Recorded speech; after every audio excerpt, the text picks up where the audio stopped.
So Keith's also written how many books? Three, currently. Three. And his books, I'm sure he's got some for sale back there. He can talk to you more about his books.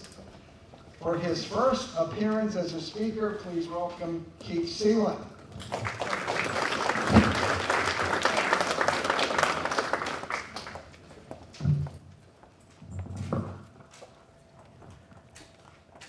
Hello, everyone, and I'd like to welcome you to this edition of Mysteries of Space and Sky. We've got a lot to cover here, so I don't know if I'm going to be able to get to any questions while I'm up on the podium here, but I'll be here all day. So if you wanted to follow up later on, certainly stop over at my table and go ahead. Real quick, can you see that okay? Okay, awesome. Real quick introduction of myself. Again, I am Keith Seland. I've been a ufologist studying research for about 17 years now. The first few I've stayed in the background doing a lot of research, development, and whatnot. Incidentally, what got me into the field, unfortunately, I have never had a dedicated UFO UAP experience, sighting, or anything like that. But the backstory with that, I can follow up if you're interested at my table later on. But the nature of my talk today, I am an anthropologist, ufologist, and I study ancient civilizations. So this is just a list of the thinking points I'd like you to reflect upon during my talk here today. I study ancient civilizations. They're universals, and universals, what I mean by that is all of our ancient cultures had the same thought processes, developed the same evolutions in their societies, and developed and created many of the same tools and accoutrements across the entire globe. And with the common understanding today that these ancient civilizations were not supposed to have been able to travel to interact with each other. So just reflect upon these particular points here, especially their holism and cosmic awareness. And what I mean by that is that they were very much in harmony with their environment and their existence and whatnot. So as I develop the talk about our future with ETI, please keep these points in mind and reflect upon the current state of our society today in terms of some of these aspects. We are them, they are us. And what I mean by that is that they were human beings, we're human beings. Our DNA is interchangeable. Their thought processes on many, many levels are the same as us today. For example, today we build newer structures directly over older. And as you'll see through my talk here today, our ancients did exactly the same thing. That's just one reasoning, thinking strategy. So we really have a lot to learn from our ancient cultures. We don't give them enough credit for them. Their resourcefulness, their ingenuity, their intelligence, and their creativity with which to perpetuate and evolve their civilization. So, point being, can we learn from them? Humankind has been in contact with ETI since recorded history reasonably longer. We can learn from our ancients about preparing for the current and future permanent ET relationships and help our civilization in the process.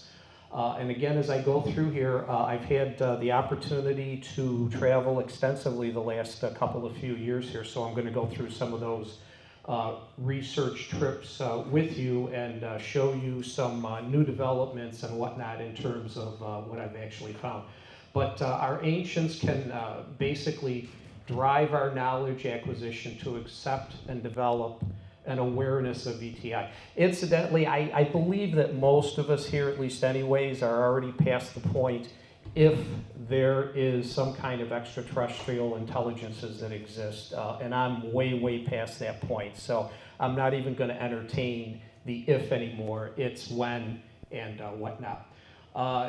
One of the universals of our ancients, their spiritualism, archaeoastronomy, and moral codes. What I mean by that, the tree of life, their commandments, so to speak, as to how they should conduct their lives and exist as not only individuals but as family units and things like that.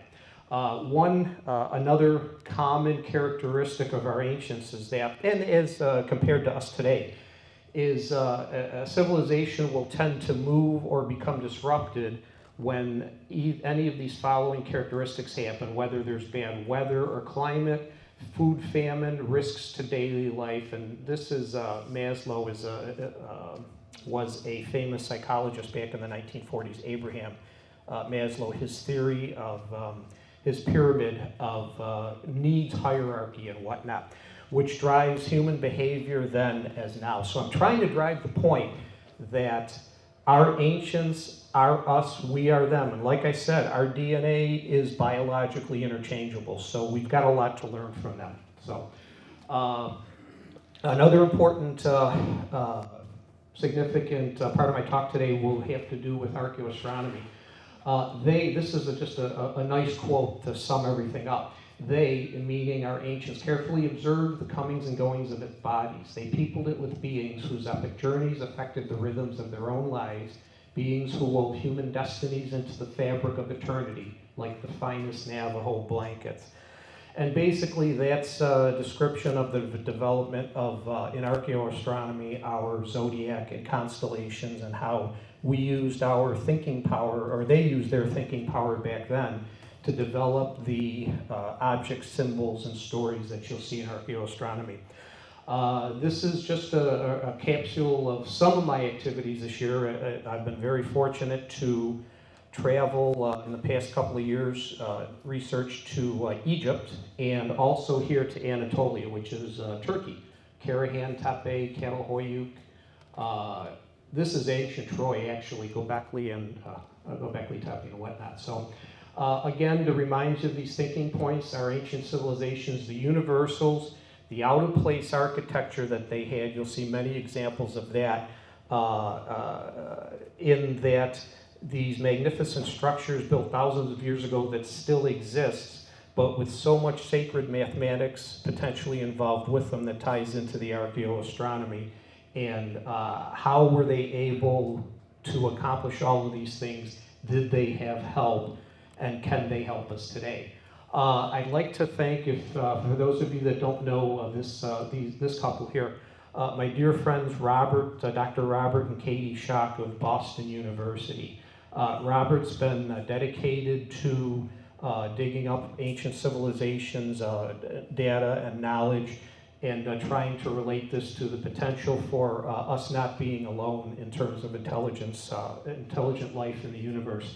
I was with them actually on both the Egypt and the Turkey trips earlier this year. And you don't need any introduction of what this is. This was one of my trips to Egypt, and what goes in has to come out. So we crawled through quite a few pyramids in the very late spring weather. So it was a little bit warm. But a quick intro about the Egyptian society, ancient Egypt, is that they were very structured, and you can see that displayed through their hieroglyphs, pictographs, and visual stories and artifacts of what they left. These next couple of slides here are basically the major extent of their toolkit that they had, that they used 2, 3, 4, 5, 6,000 years ago. They used these toolkits to fabricate things like that.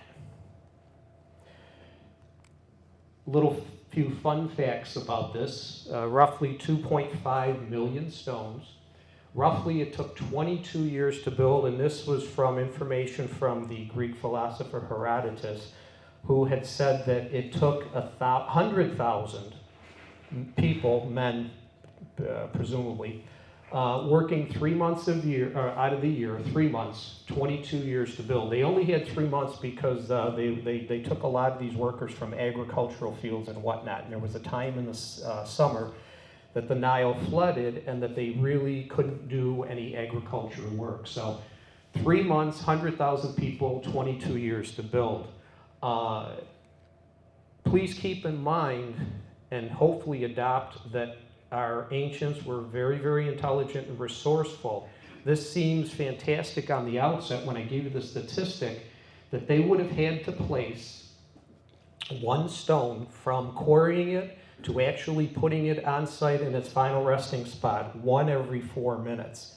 But when you add in that there was 100,000 people working at this, it might become a little bit more reasonable and feasible. Remember too, that the ancient civilization's economic infrastructure, it's way different than it is today. I mean, we've got developed professions in all different types of businesses and economic endeavors and whatnot. They didn't have quite so much of the nuanced type of thing. They had the workers, their labor was structured way differently. The most important point with this, and this is going to be a recurring theme throughout my talk, is that when you're thinking about the ancients, you have to place your thinking and your mind in the time of the ancients. You can't reflect upon parallel situations today and automatically apply it to our ancients and say that that's going to be the correct answer. So keep that in mind. Again, and also consider their resourcefulness in that, to answer the question, this was impossible for them to do. Maybe it wasn't.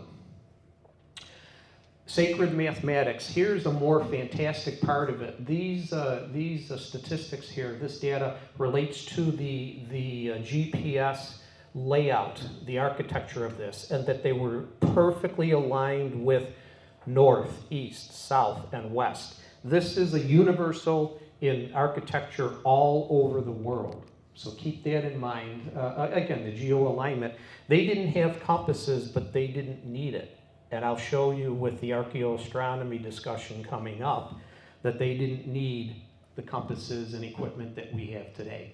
I'll bring in Robert Schoch's point here. This is a major part of his study, is that he believes, and is continuing his studies, that Giza and the Sphinx specifically was actually built a lot earlier than what modern science is telling us today. So sacred mathematics related to ET, the question, where did they get all of that knowledge from? There's going to be other examples coming up. Well, to finish up with the pyramids, these were taken at the granite quarrying down in Aswan, which was many hundreds of miles away. Now, most of the stones for the pyramids were quarried up pretty close to the site, so they didn't have to come down here hundreds of miles to transport these things. But as you can see here, an example of how they quarried it. But this is part of the whole 22-year thing. They had to quarry, cut them, move them. These stones weigh many, many, many, many tons. Sound acoustics, quarrying. I'm going to touch on that fairly quickly here, so keep that point in mind. Just more examples of the fantastic architecture. This is the Valley of the Queens and Kings, Queen Hatshepsut. One of the most important and famous lady kings of ancient Egypt. She was very, very highly regarded and was responsible for many of the obelisks that are now on display throughout the world. The ancient Egypt civilization actually began way before dynastic times. As an example, this was DNA dated to this skeleton 35,000 years ago. So there were inhabitants way back then. It was only around this time that the grand unification of the lower and upper Egypts was through via war, violence, another universal, which is depicted in ancient cultures and that we seem to have today. Again, another point, they are us, we are them.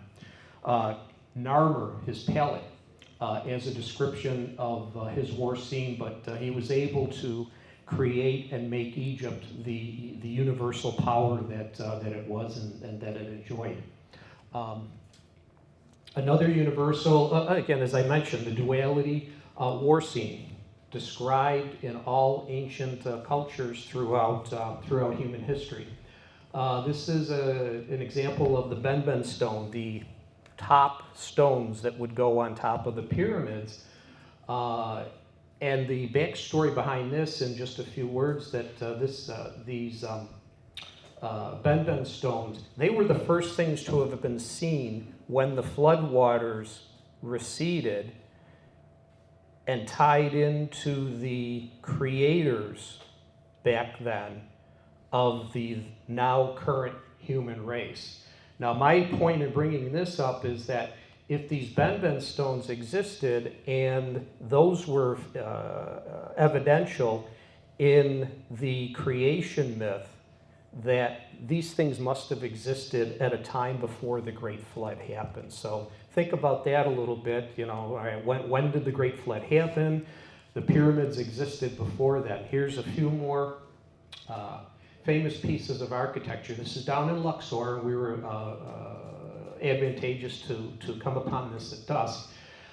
This is one part of the, it's not the Karnak Temple, but Ramses the Great, he was the great architect, probably the greatest. So from that spot, you turn around and you look down this, the Avenue of the Sphinxes.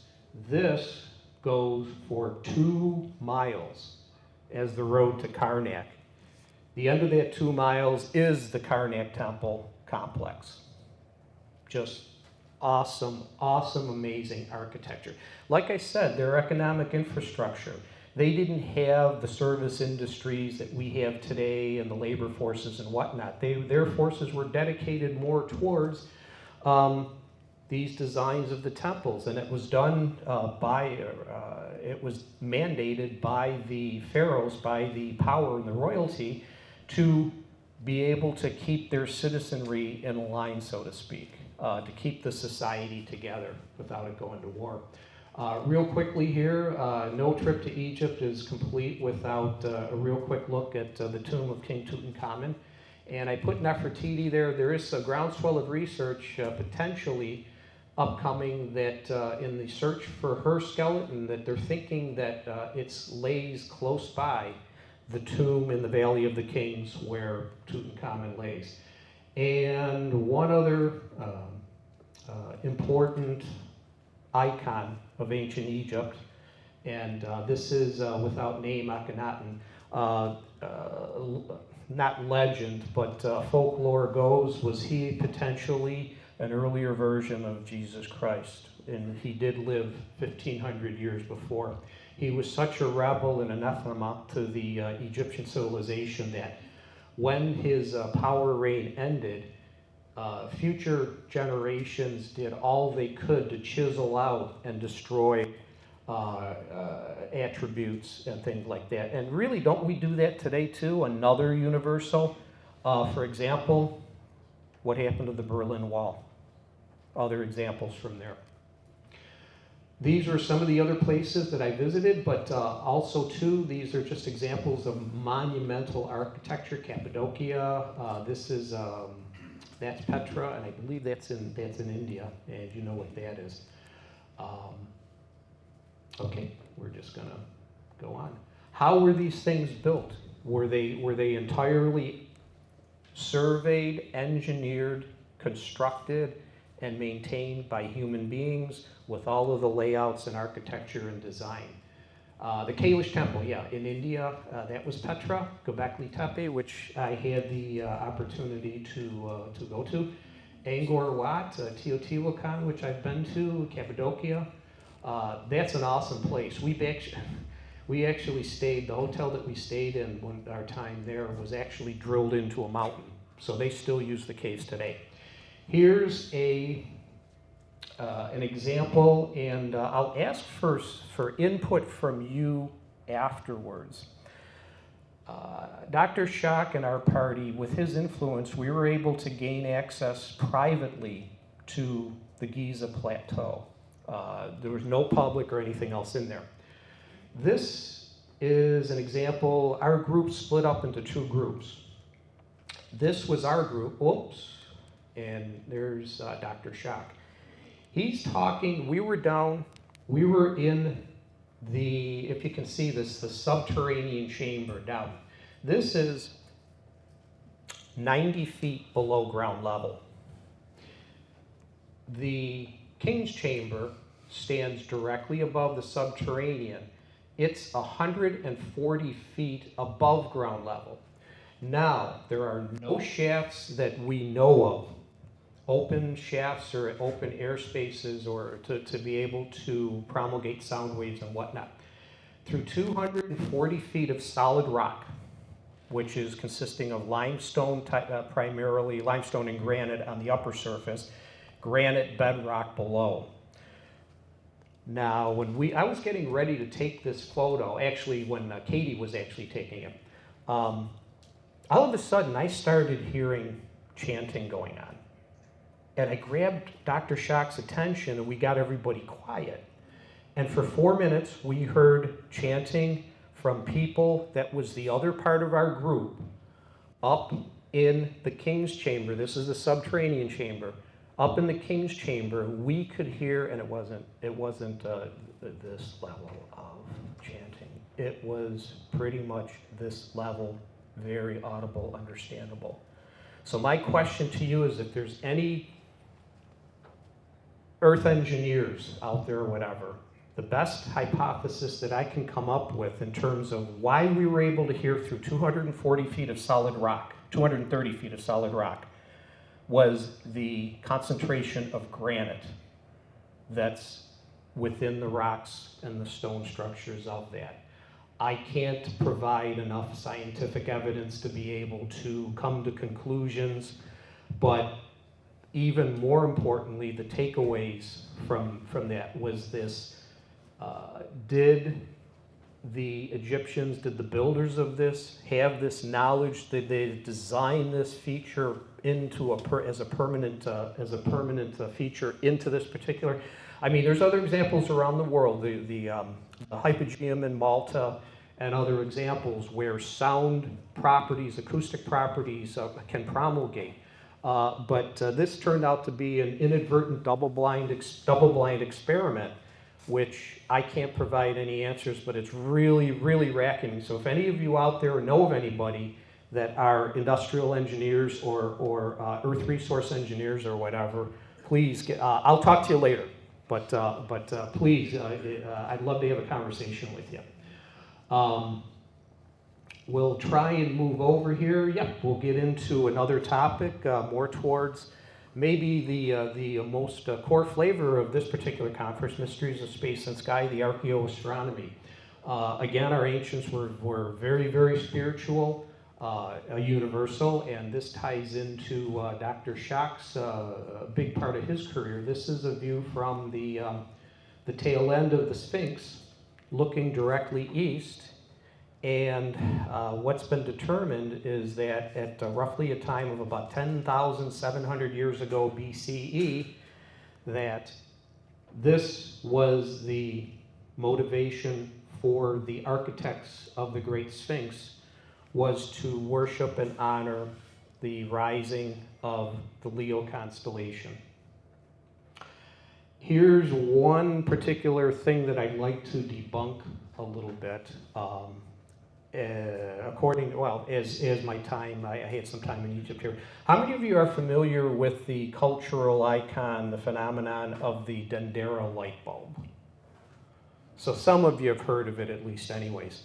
Okay, it would be it would be nice to ultimately acknowledge that this was a design of advanced technology that may not have been created by Earth, by human beings or whatever.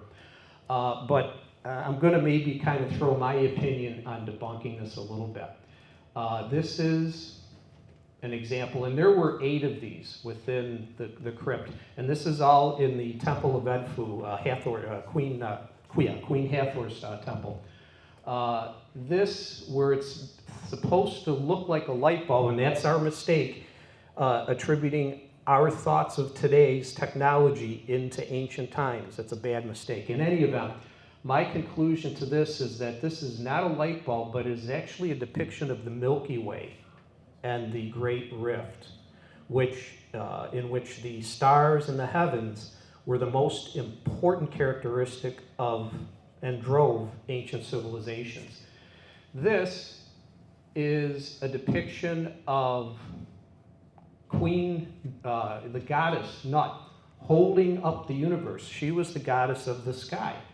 This in front of her is an example of the Djed pillar, which also provides, it's attributed to Osiris, and also provides structure, stability, and assistance in Goddess Nut's interpretation of playing like King Atlas and holding up the universe. The other attributes, this was supposed to be a cable, actually is a depiction of the blue lotus flower, which was another indication of long life in ancient Egypt. And all of the other accoutrements around here support the notion that this was actually a depiction of the Great Rift. And I'll show you here by way of example, if you can look at this, and then look at the Milky Way tipped on its side. So this is basically a depiction of Goddess Nut, Queen of the Sky, providing and assisting to have all of ancient, and this is an example of in particular, the people of Egypt, wishing them long and happy life. So it's not a battery, my interpretation. It's just a map, so to speak, or an image of the Milky Way. So let's move on. Again, profound cosmic awareness. And again, we can learn a lot from our ancients in terms of preparing for a cosmic awareness with ET. I'm maintaining that we have no cosmic awareness whatsoever. We know, well, how many of you know that the name of the project that's coming up where we're going to be sending humans to the moon again? Maybe a couple, I saw 2, 3 hands. Okay.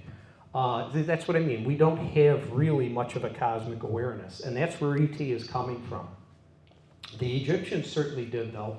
Here's more attributes. Ra, the sun god, and I'll show this here in conjunction with this. See all their dresses except for the gods and goddesses?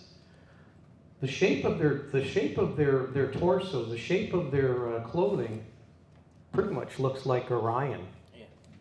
So, more attributes at the aforementioned Temple of Edfu, Hathor, where the Dendera crypt is. The 7 Hathors, and these are very oddly, unusually shaped. They're not Morse, they're not human. What are they? And there's very strong attribution and to the Pleiades star system, in which there are annual, even to this day, 3,500 years later, annual ceremonies relating to the Pleiades and worship or ceremonial rituals of the heavens.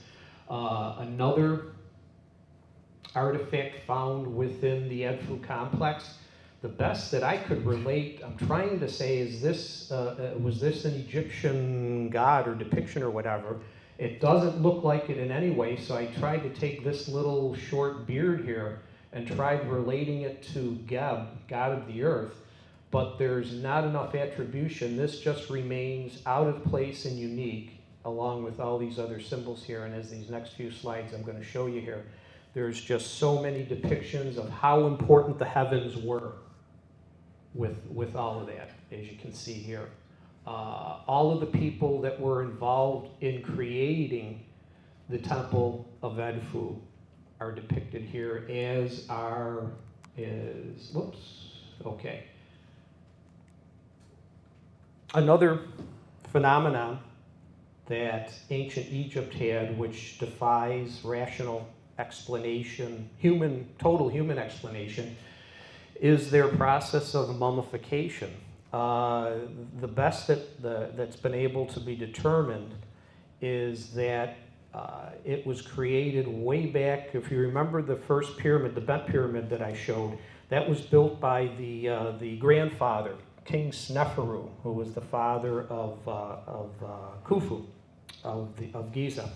In any event, Imhotep was his architect, but Imhotep was also very genius in many other ways, and it's attributed to him, this process of mummification, in which was, he lived over 5,000 years ago. And how did the Egyptians learn the process of mummifying bodies for thousands of years to where we're still able to inspect them today? And not only human beings, but they also did this with animals. The animals as deities, and this is another universal, Native America and all the cultures around. Animals were elevated to the status of deities. Human beings watch the animals' performances and characteristics, such as bears and bison were very powerful, strong animals. Big birds, eagles and falcons and thunderbirds and whatnot.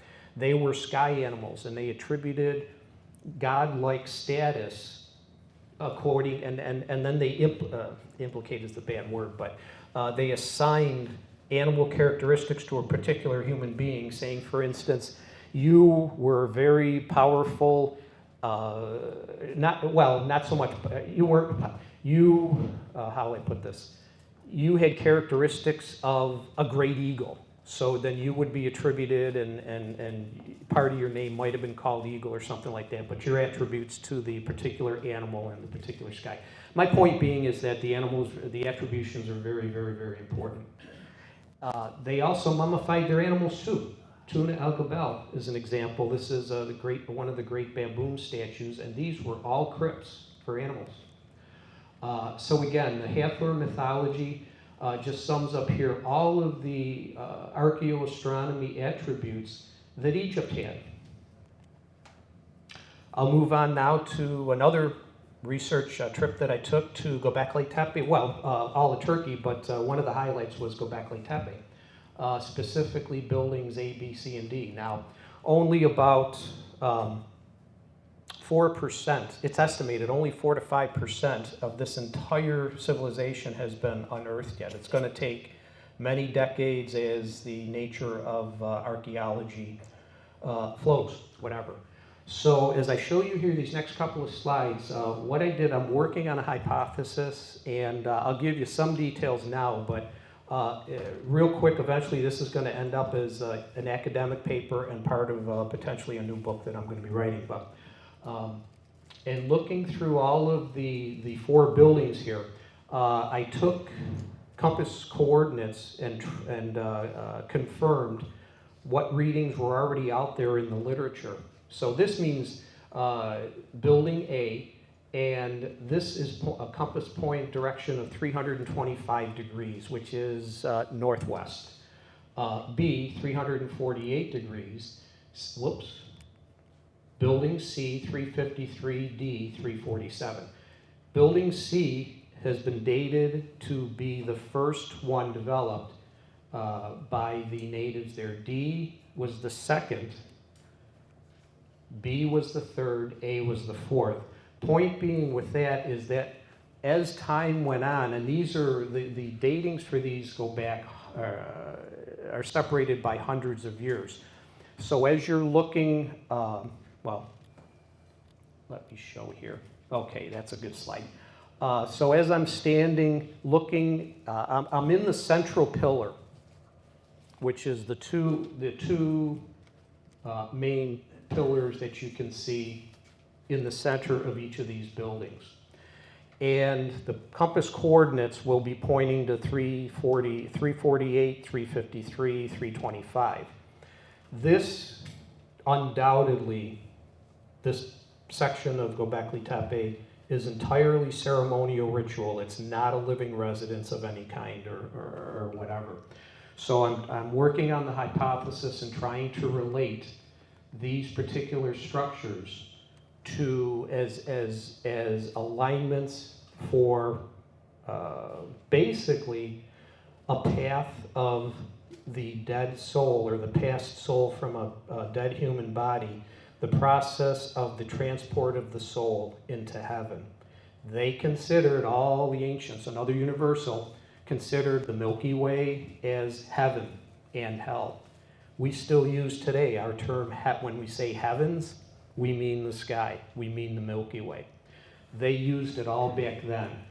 I'm working on the hypothesis that Göbekli Tepe, this section is entirely ceremonial and ritual, and that the ritual part was as a ceremonial path for the soul to actually reach up and attain heaven and then go through the pearly gates, or the ideas of Ma'at, so to speak. Is the soul worthy of eternity in heaven? If it isn't, another universal. All our ancients considered reincarnation as real and that exists. If the soul wasn't worthy, if it hasn't attained nirvana, it comes back down to earth in another body, lives its life according to its tree of life, tree of knowledge.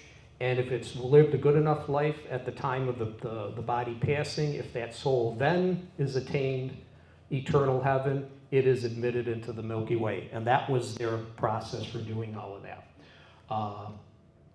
And this is, I'm working also on the hypothesis with this particular inscription there. It's written about that it's potentially one of the very first words of a language developed by a human being. And this basically means, it's hard to see here, you might see it better over there, but it looks like it's the letter CHC. And that basically means, potentially, a word that means God. Now, I'm working on the potential for where did they get the shapes of those letters? Well, it's coming from here somewhere, and I'm working on that hypothesis. So I'll be publishing something on that fairly soon. But going back to the buildings here, and the compass coordinates and whatnot, and again, their attributions to the sky, this was heaven. The ceremonial aspects. Göbekli Tepe has been dated according to the buildings. Building C roughly is about 9400 BCE, so that's 11,400 years ago. The other buildings were roughly a few hundred years after each other. So my hypothesis is working on this particular constellation in Hercules. These are examples of how the North Star appeared in the sky at various times. Today, Polaris is the North Star.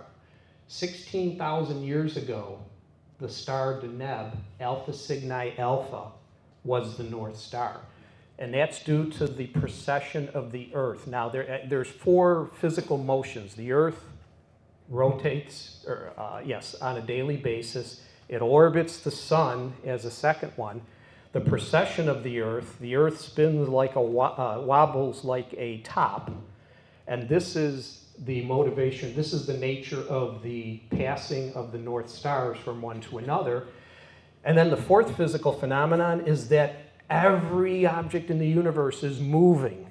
So to try and get precise astronomical readings on all of these phenomena or whatever is a little bit difficult, but we piece things together and work from there. So that's part of my work, but coming up. But and also too, Göbekli Tepe, another part of my work is that not only were these North Stars very important for the transportation of souls, but the constellation of Orion was. But let's move on then to more descriptions here. The sister city, Karahan Tepe, and is this is set up for audio? I've got a quick audio clip on here. Should be. A quick survey of what I can see here at Karahan Tepe.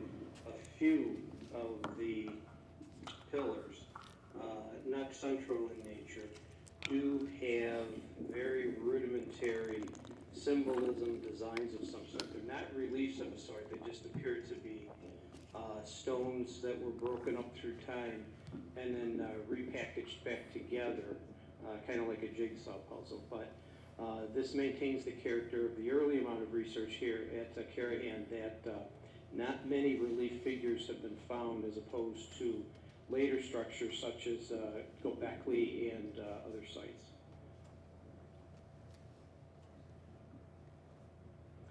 it's expected or suspected that there may be 22 or more buildings when the bulk of Karahan Tepe is actually excavated. And as you can see here, they're actually building on the side of the hill. There's a peak up there, as you can see, top of the mountain. Whether this opens up a possible question, whether this is all for celebratory, ceremonial, funerary of a sort, or whether it's possible that there could be actual residences that lived here. As I'm looking down towards the south, if the prevailing winds are from the west, they're going to have to come over this ridge, as you can see here, to come back down. So there is a possibility that findings in the future may indicate that some of these may actually be residences in addition to various structures like this one that you see here that may be part of a special ritual, ceremonial, religious aspect of a sort. To sum up real quick, Karahan Tepe has been dated to have been built over 15,000 years ago. So it predates Göbekli Tepe by up to 1,500 years. And it's only roughly about 2 or 3% of Karahan has been uncovered. I could not gain access to any further, more detailed aspects of this particular site. There was, University of Istanbul had domain over it and was conducting dig experiments and whatnot, so I was unable to, and Dr. Schock had no influence either, so we were unable to go any further into this. But Karahan is even older than Göbekli, and it's suspected that both of them had, they were cities with thousands of residences, thousands of people living together at a time 12, 13, 15,000 years ago. It's destroying the definition of the term or concept of Neolithic man. It's the redating has to go way, way back. So we're learning a lot, and that's the most fantastic part of acquiring knowledge, is that we don't know everything. There's so much more out there for us to learn. So I'm going to switch topics here just a little bit. The published works of our ancients, civilizations throughout the world. Most of these works that you see, the glyphs and whatnot, were manufactured or created to serve royalty. Not many civilizations had to do with, in accordance with wanting public use, so to speak. But among some of the public uses were the Americas. So there's North America, Native America, and Mesoamerica, the Aztecs, the Olmecs, and the Mayan and whatnot. So they were all pretty much attributed, especially Egypt in an extreme example, towards royalty. The public never saw anything inside of those temples, the ancients that lived back then. So again, to remind you of the thinking points, devotional practices, to holism, harmony, consciousness, and these are all attributes that I'll challenge anybody today, any individual. Do we practice these things in terms of conducting our day-to-day lives or living as a society or whatever? I think those are going to be key points in trying to grasp the process of developing relationships with ET as time goes forward. Okay, these are all examples of another universal, the thunderbird, the great birds in the sky. When an ancient human saw a condor or an eagle or a falcon or whatever, and these birds were great, and they assigned great important people in their tribe or their civilization to descriptions of these animals, and again, to the point where these animals were deified as gods. So why did they leave their communications? To appease seen, unseen, and or deified forces that filled or occupied life with uncertainty, tension, and or terror. Even though I'll maintain that our ancients did practice science, they didn't understand they had a fantastic intuitive knowledge. Maybe they didn't know the process of how an atom with a nucleus, a neutron and a proton and then an electron.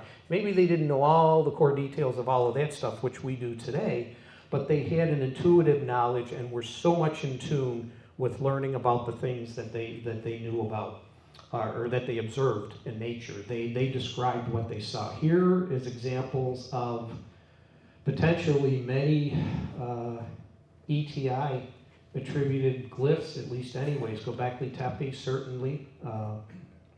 Ancient Greece. We've gone through that. The particular types of glyphs that exist throughout the world. Geoglyphs, which these are the very big ones that stretch over hundreds of feet, yards, or whatever. I don't get so much involved in those, but the hieroglyphs, petroglyphs, and pictographs. Difference between a picto and a petro is that a petro is scratched or etched on directly to the patina, the rock surface. A pictograph is painted on, as you can see here. And this is an example of a petroglyph, and you'll see this one coming up again pretty soon. I mentioned about the path of the soul.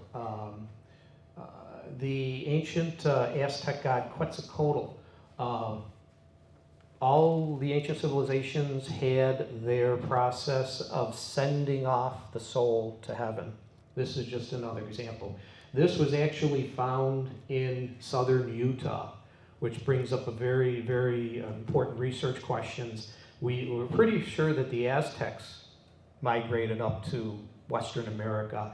There's a groundswell of support kind of saying that, well, maybe the Mayans did also. I mean, here was a civilization that was just completely gone all of a sudden, and no one can figure out why, and we don't have much of an archive record from them in terms of explaining reasons why. But here's some more, just that they're not anthropomorphic. These are way, way different from that. And you know, some of these are depictions. This is, to me, this is a human being of some sort. But they had other, how do I put this? Again, attributing certain characteristics of visuals in their environment, what they actually saw, and they assigned the human being these attributes. So not all of these, I'm going to say, are, ooh, they're all ETI, or they're all angels or spirits or whatnot, but certainly there's been an influence throughout with other intelligences besides our own. Real quickly here, the development through history, the chronology of, this is Native America. The archaic tribes, the petroglyphs from these tribes extend back as far as 8,000 years ago. Barrier Canyon is another example, and then, as you can see here, these are pictographs. These are painted on. The natives there existed from, it could be up to 6,000 BCE till 2,000, or even a little more recent than that. There were 3 versions of basket maker in the 4 corners of the United States. That their existence, they lasted well over 1,000 years, roughly into 10,000, 1,100, 1,200. Fremont, which is a special description, special architecture of petroglyphs, they existed for a couple of thousand years back. Note the spirit ghosts at the top here, and hopefully I'll have time to get into that. I may not be able to, but the Anasazi was in coordination chronologically with the Pueblo, although the Anasazi did exist a lot longer, back BCE, short BCE times into roughly the 1200s. The Utes were the most modern version of that particular region of the US. Okay, I'll go into some characteristics of glyphs here. I was hoping to have time to maybe show you a little bit of decoding, because that's a little bit of part of what I do, but I think we're running short on time here. But most important point, glyphs and graphs are communication, not art. And the archaeologists are guilty of, in their book titles, the rock art of New Mexico. And they put a little disclaimer on page 31 saying, well, I understand this is not art, blah, blah, blah. So then why do you title the book art? That's a cultural no-no. Context is very important with trying to read glyphs of all kinds, even hieroglyphs. Symbol usage within the story itself, cultural. The same symbol can mean different things according to the context of the story that it's trying to tell. One symbol can equal 1,000 words or more. And as you'll find in Native America, they really necessarily didn't need the written language like English, French, or German, or Latin, or whatever. They had glyphs. So the purposes were to identify, describe, or create value within telling their stories. I'm not interested much at all in creating value, so we'll go on from there.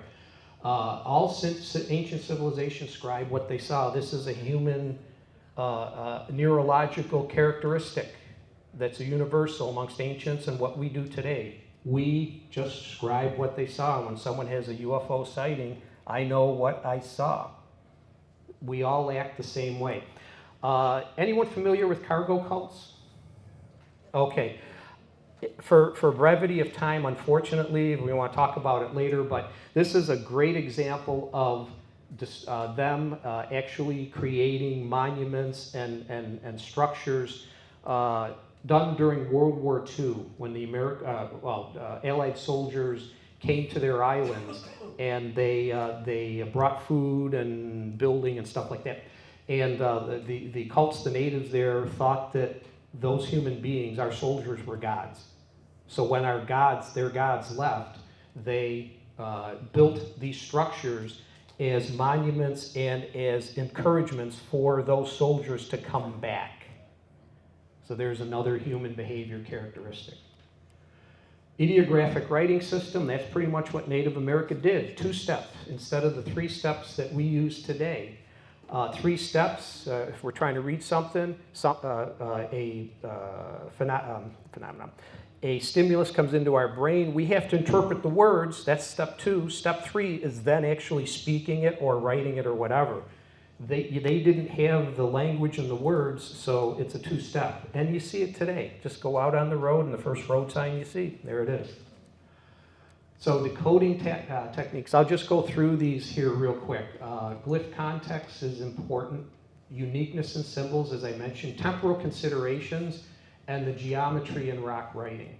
The context of the glyph, the purposes for telling their stories is to landmark life events. Most of the time, not day-to-day stuff, the mundane stuff, but life events. The landmarks themselves, they were also used, stories as directional symbols, where if a passerby needed a source of water or food, the story in the petroglyphs could say, okay, go around the hill here, go up to a certain thing, and then you'll find your water source or your food source. So that's what's meant by that. Great hunts and war stories, as we know, and the spiritual cosmic nature, which is the central focus of my particular work and research here. Cultural uniqueness in the symbols. I mean, you know, these are both pyramids. The purposes of these, well, these are very, very ceremonial and, tombs and whatnot. The pyramids are still claimed that they weren't tombs for anybody. I'll disagree with that, but I don't have time to go into it. But in any event, there is uniqueness there. Temporal considerations, particularly this side here, they had limited space with which to write their stories. So over the lifespan of the civilization for the tribe, for hundreds of years, the earliest ones may have been, in this example, these ghosts up on top here. You can see them, they're real dark red color. The more modern ones, they didn't have the space, so they wrote over. So that's what I mean by temporal considerations. You have to sometimes pick out and recognize that some glyphs were written over other ones due to lack of space. The sacred mathematics, sacred geometry, and this was what drove their existence and relates very closely with the attributions and the devotion to the heavens, the night sky and whatnot. Circle is probably the most important, but all the geometric shapes were very important. Decoding techniques, amongst those characteristics, torso attributes, star maps, and glyph stories. I will go by this, and I'll go into this. Star maps, calendars.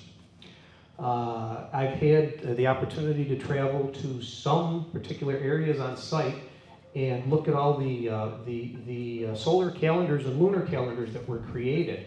I was here in St. George recently, and these are examples of solar calendars, which they use the ingenuity to know when the sun rose at different points throughout the year, when the moon rose and set throughout the course of the year, and they created the annual solar calendar, lunar calendar, and then more later on, the sundial, which then led to watches and clocks. Parowan Gap in Utah, this is an example here. This, of a solar calendar, this is the 3 moons of winter, and as you go down, this is a solar calendar plus a geographic map. This is east, this is north, this is the gap here through 2 mountains looking out to the west. These are the 3 moons of winter, and as you go down here, the equinoxes, and as you go up through, this is the solstices for summer at least anyways. So a very intricate calendar, and like I said, it drove their existence. Planting, agriculture, hunting, different times of the year, different attributes, whatnot. America's Stonehenge in New Hampshire. Also, they planted their stones and drove their walls with geocompass coordinates. Cahokia, I was just there the other day. It's difficult to get on some of these others. It's difficult to get a overall capsule picture. Cahokia's dimensions are well over 6 square miles. And this is an example of the Monk's Mound, in which everything, their grand plaza was designed with astronomy coordinates, the solstices and equinoxes in mind. An example of Woodhenge, which is the solar calendar, and Rattlesnake Causeway, which is a potential ceremonial aspect for design for giving the path of the soul to heaven. Very important. So I think got just a couple of minutes left. I'll show you here some more unusual ETI related. The parrot, or the crow, is actually, the crow in Native America has to do with signaling warnings and much knowledge and whatnot. And in this particular one, it's actually speaking to, and your instruction with this glyph is to look around the rock and see this. I'm trying very hard to think whether this could be not a volcano, a tornado, but to me, it's looking like a craft. So here's other examples of some of the things I've pulled off along the way. This is a little hard maybe for you to see. This is a very alien-looking creature up in McConkey, up in northern Utah. Quetzalcoatl attributions, more solar calendars and depictions of the great heavens and whatnot. Tree of Life, let me touch on that. Let's go by that.